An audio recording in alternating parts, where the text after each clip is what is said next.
Salam alaikum, bonjour à tous, que la paix soit sur vous. Aujourd'hui donc je viens vous parler de la graine de nigel, mais pas vraiment à quoi elle sert ou pourquoi elle est bonne. On pourra en reparler plus tard parce qu'en fait en herboristerie, avant de se demander à quoi sert une plante, il faut d'abord être sûr qu'on a la bonne plante. Et donc aujourd'hui il est question de l'identification de la graine de nigel. Alors les petits noms de la graine de nigel, en français on l'appelle la nigel ou le cumin noir.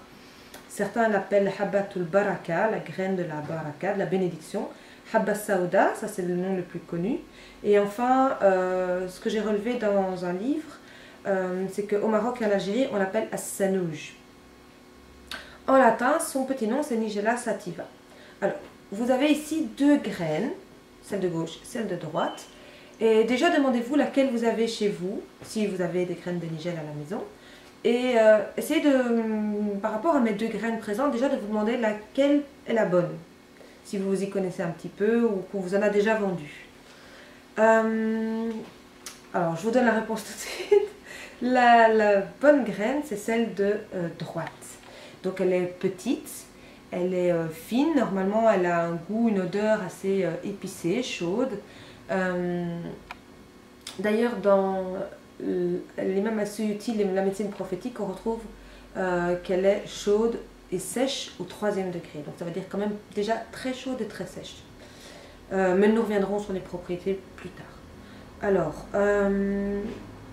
la nigel fait partie de la famille des renonculacées, c'est-à-dire la famille des clématites, des renoncules, des anémones et du petit bouton d'or qu'on retrouve dans les prairies chez nous en Europe. Alors, il peut y avoir confusion avec d'autres nigelles, donc toujours la famille des renonculacées. Vous avez une confusion possible avec la Nigella damascena, mais qui est une fleur plus grande, qui est beaucoup plus bleue que mauve, et dont les graines sont quand même plutôt toxiques. La deuxième graine que je vous ai amenée aujourd'hui, c'est la graine de Cassia apsus.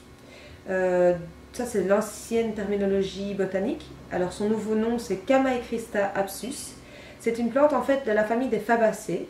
Je vous montre les images. La famille des Fabacées, c'est la famille des légumineuses en fait. Ce sont les haricots, les pois, le pois chiche, le soja, la lentille cultivée.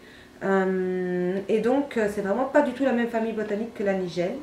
Et en fait, cette graine, souvent qui est achetée via l'Arabie Saoudite, un petit peu comme si l'Arabie Saoudite avait le privilège du savoir authentique, ce qui n'est pas le cas, ou le privilège de l'honnêteté, je ne sais pas. En tout cas, ils l'ont par l'Inde, parce que souvent elle arrive d'Inde, et c'est une graine qui a des propriétés laxatives, donc plusieurs personnes ont déjà eu des petites blagues en pensant prendre du cumin noir, de la nigelle, et en se voyant vendre cette graine-là. À savoir qu'en fait, la graine de nigelle contient une huile essentielle, et donc une partie des principes actifs est dans cette huile essentielle. La Nigella sativa, c'est 0,8 à 1,1% d'huile essentielle, tandis que la Nigella damascena en contient déjà beaucoup moins, elle contient de 0,6 à 0,9% d'huile essentielle. Et ce qui fait que c'est bien parce que la graine va conserver les huiles essentielles et les principes actifs bien à l'abri. Donc si vous en consommez, vous pouvez consommer la graine telle qu'elle, le corps prendra donc tout ce qu'il a besoin à l'intérieur. Vous pouvez aussi la broyer, mais ne la broyez pas à l'avance. Vous la broyez au moment où vous voulez la consommer. Vous pouvez la cuisiner, vous pouvez la mélanger à du miel.